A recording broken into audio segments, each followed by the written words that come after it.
Ang unang sulat ni Pedro. Unang kabanata. Mula kay Pedro na apostol ni Hesukristo. Mahal kong mga pinili ng Diyos na nangalat at naninirahan bilang mga dayuhan sa Pontus, Galacia, Cappadocia, Asia at Bithynia. Pinili na kayo ng Diyos Ama noon pa para maging mga anak niya sa pamamagitan ng banal na Espiritu, para sundin niyo si Hesukristo at upang linisin kayo sa mga kasalanan niyo sa pamamagitan ng kanyang dugo. Sumainyo nawa ang higit pang biyaya at kapayapaan. May inihanda ang Diyos para sa atin. Purihin natin ang Diyos at Ama ng ating Panginoong Hesukristo. Dahil sa dakila niyang awa sa atin, ipinanganak tayong muli sa pamamagitan ng muling pagkabuhay ni Hesukristo. Ito ang nagbibigay sa atin ng malaking pag-asa na may nakahandang mana ang Diyos para sa atin. Ang manang ito'y nasa langit, walang kapintasan, hindi nasisira, at hindi kumukupas. At sa pamamagitan ng pananampalataya niyo, iniingatan kayo ng kapangyarihan ng Diyos, habang naghihintay kayo ng kaligtasang nakalaang ihayag sa huling panahon. Dahil dito, dapat kayong magalak sa kabila ng iba't ibang pagsubok. Dahil ang mga pagsubok na ito'y panandalian lang at dapat ninyong maranasan para masubukan kung talagang tunay ang pananampalataya ninyo. Katulad ng ginto, sinusubok ito sa apoy para malaman kung tunay o hindi. Pero mas mahalaga ang pananampalataya natin kaysa sa ginto na nawawala. Kaya kapag napatunayang tunay ang pananampalataya nyo, papupurihan kayo't pararangalan pagdating ni Hesukristo. Kahit hindi nyo siya nakita ay mahal nyo siya. At kahit hindi nyo pa siya nakikita hanggang ngayon, sumasampalataya pa rin kayo sa Kanya. At nag-uumapaw ang inyong kagalakan na hindi kayang ipahayag ng bibig. Dahil tinatanggap nyo ang bunga ng pananampalataya nyo na walang iba kundi ang inyong kaligtasan. Ang kaligtasan ito'y pinagsikapang saliksikin ng mga propeta noon.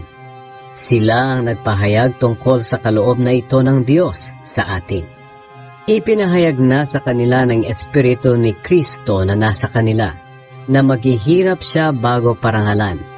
Kaya patuloy sa pagsasaliksik ang mga propeta noon kung kailan at kung papaano ito mangyayari. Ipinahayag din sa kanila na ang mga bagay na ipinaalam nila ay hindi para sa ikabubuti nila, kundi para sa atin. At ngayon, napakinggan nyo na sa mga nangangaral ng magandang balita ang mga ipinahayag nila.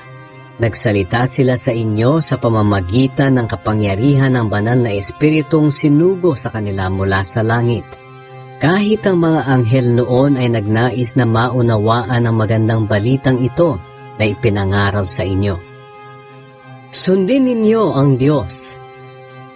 Kaya lagi kayong maging handa na gawin ang kalooban ng Diyos. Magpakatatag kayo at lubos na umasa na matatanggap niyo ang mga pagpapalang ibibigay sa inyo kapag dumating na si Hesukristo. Bilang masunuring mga anak ng Diyos, huwag kayong patadala sa masasamang hilig ninyo noong hindi pa kayo nakakakilala sa Diyos. Banal ang Diyos na tumawag sa inyo, kaya dapat magpakabanal din kayo sa lahat ng ginagawa ninyo. Sapagkat sinasabi ng Diyos sa kasulatan, magpakabanal kayo dahil banal ako. Walang pinapaboran ang Diyos. Hinahatulan niya ang mga tao ayon sa gawa ng bawat isa. Kaya kung tinatawag niyo siyang Ama kapag nananalangin kayo sa Kanya, igalang niyo siya habang naninirahan pa kayo sa mundong ito. Alam naman ninyo kung ano ang ipinangtubos sa inyo mula sa walang kabuluhang pamumuhay na minanan niyo sa mga ninuno ninyo. Ang ipinangtubos sa inyo'y hindi ang mga bagay na nawawala katulad ng ginto o pilak, kundi ang mahalagang dugo ni Kristo. Katulad siya ng isang tupa na walang dungis o kapintasan na inihandog sa Diyos. Bago palikhain ang mundo, pinili na ng Diyos si Kristo para maging tagapagligtas natin at ipinahayag siya ng Diyos nitong mga huling araw alang-alang sa inyo. Sa pamamagitan niya, sumasampalataya kayo sa Diyos na muling bumuhay at nagparangal sa Kanya. Kaya ang pananalig niyo ay sa Diyos, at umaasa kayo sa Kanya na muli niya rin kayong bubuhayin at pararangalan. At dahil sumusunod na kayo sa katotohanan, malinis na kayo sa mga kasalanan ninyo, at ngayon ay nagkaroon na kayo ng tapat na pagmamahal sa mga kapatid niyo kay Kristo.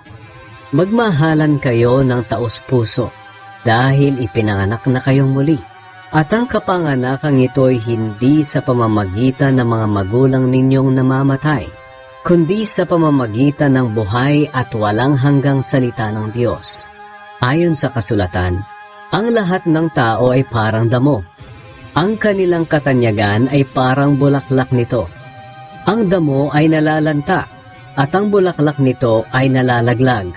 Ngunit ang salita ng Panginoon ay nananatili magpakailanman, at ang salitang ito ay ang magandang balitang ipinangaral sa inyo.